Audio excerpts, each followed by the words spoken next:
राधा गरीब घरची पण मेहनती मुलगी. एका रात्री अचानक तिच्यावर बलात्कार होतो, पण त्या बलात्काराचं तोंड मात्र तिला अंधारात दिसत नाही. एकीकडे ऋषी, एक सक्सेसफुल बिझनेसमॅन, आपल्याकडून कोणावर तरी बलात्कार झालाय ही भावना त्याला जगू देत नाही. तो तिला वेड्यासारखा सगळीकडे शोधतो. नकळतपणे कामानिमित्त दोघांची भेट घडते.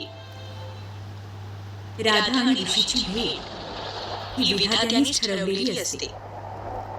राधाला जेव्हा समजेल की तिच्यावर बलात्कार करणारा दुसरा तिसरा कोणी नसो, स्वतः ऋषीचे, तेव्हा राधा काय करेल?